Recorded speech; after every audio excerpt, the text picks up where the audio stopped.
আসসালামু আলাইকুম প্রিয় শিক্ষার্থীবৃন্দ, সবাইকে স্বাগত জানাচ্ছি। আমরা স্বরসন্ধি বিষয়ক আলোচনায় আছি। স্বরসন্ধি পর্ব যে 7 সেটি আমরা আজকে আলোচনা করব এবং স্বরসন্ধি পর্ব 7-এ আমরা স্বরসন্ধি 7 নম্বর নিয়মটি নিয়ে আলোচনা করব।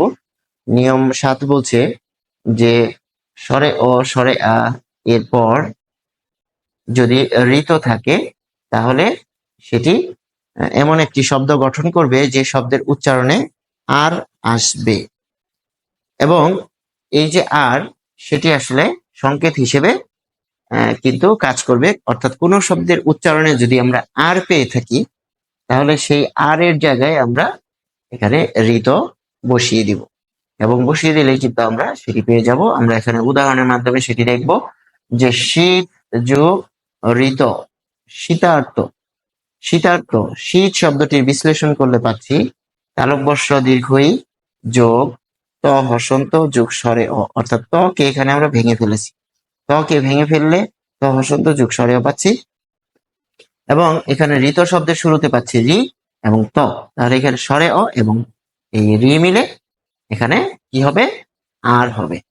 তাহলে দেখা যাচ্ছে যে এই আর হচ্ছে সংকেত এবং এই আর এরপরে ত কিন্তু এখানে অপরিবর্তিত, এখানেও অপরিবর্তিত। আবার প্রথম অংশে দেখুন শীত, এখানেও কিন্তু শীত। তাহলে পরিবর্তনটা শুধু কে হচ্ছে, এই স্বরে অ এবং এই রি মিলে এখানে আর হচ্ছে। এবারে আসুন যে এটি তো নিয়ম, তো এই ক্ষেত্রে নিয়ম মনে থাকবে না, তাহলে কি করা যায়?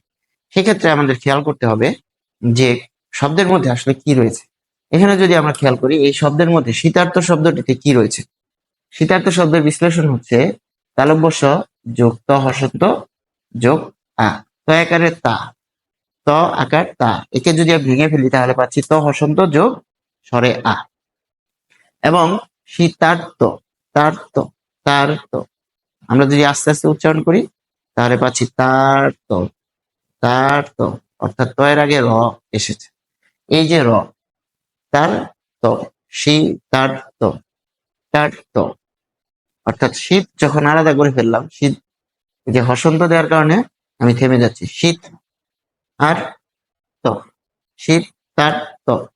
এই যে ত বলছি, এই তর সাথে কিন্তু অ আছে, এটি আমাদের বিবেচনার বিষয় না। অর্থাৎ এই ত এখানেও কিন্তু নিউট্রাল, এখানেও কিন্তু নিউট্রাল। কিন্তু এখানে এই যে আর চলে আসলো, অর্থাৎ কোন একটা উচ্চারণে যদি আর চলে আসে তার পরিবর্তে আমরা এখানে এখানে রি বসিয়ে দিচ্ছি যে শীতার্থ।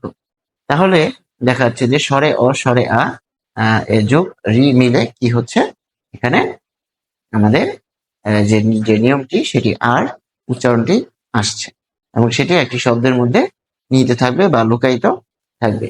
এরপর আমরা আরেকটি উদাহরণে যাব, সেটি হচ্ছে ভয়ার্থ। ভয়ার্থ শব্দটি যদি আমরা বিশ্লেষণ করি তাহলে আমরা পাচ্ছি যে ভ যোগ এখানে ভয়কে বিশ্লেষণ করলে পাচ্ছি শেষে পাচ্ছি স্বরে অ এবং এই স্বরে অর সাথে কিন্তু রি যুক্ত হয়ে এখানে কি হচ্ছে, আর গঠন করছে।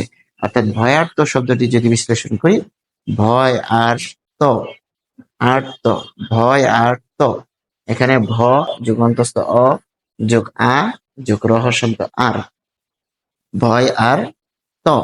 তাহলে এই যে আর পাচ্ছি সেটি হচ্ছে সংকেত। এর আগে যে নিয়মটি আমরা পড়েছিলাম সেখানে অর পেয়েছিলাম, অর পেলে রি, আর পেলে ঋত। অর্থাৎ এই যে সংকেত উচ্চারণে সেটি কিন্তু আমাদের খেয়াল করতে হবে যে শীতার্থ যখন বলছি তখন পাচ্ছি আর, আর যখন বলছি উত্তমর্ণ তখন পাচ্ছি অর। এই যে অর এবং আর সেটি বোঝার ক্ষেত্রে আমাদের ওই শব্দটা কিন্তু খুব খেয়াল করতে হবে এবং আমরা যদি খুব ধীরে একটু উচ্চারণ করি বা খেয়াল করি তাহলে কিন্তু আমরা বুঝে যাব অর হবে নাকি আর হবে। এবং এই ক্ষেত্রে স্বরে অ এবং রি মিলে যুক্ত হয়ে কি হচ্ছে, আর হচ্ছে। এবং এই বিষয়টি আমরা কিন্তু এখানে তীরের মাধ্যমে দেখিয়ে দিয়েছি এবং আশা করি যে আপনারা খুব সহজে সেটা বুঝতে পেরেছেন। আরেকটি উদাহরণ দিব, সেটা হচ্ছে ক্ষুধা যোগ ঋত, ক্ষুধার্ত।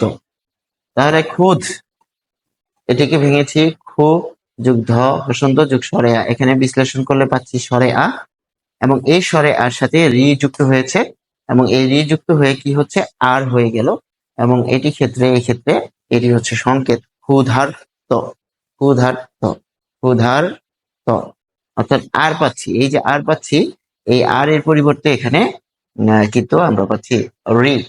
তাহলে ঋত আর কি পাচ্ছি।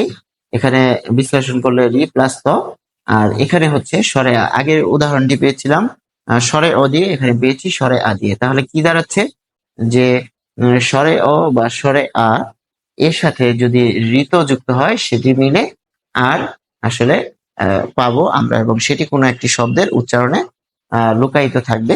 আশা করি আমরা যে স্বরসন্ধি পর্ব ৭ সেই ৭ এর যে নিয়ম ৭টি, সেই নিয়ম ৭টি স্বরসন্ধি নিয়ম ৭ সেটি আমরা খুব সহজে ধরতে পেরেছি এবং বুঝতে পেরেছি। সবাইকে ধন্যবাদ জানাচ্ছি। আসসালামু আলাইকুম।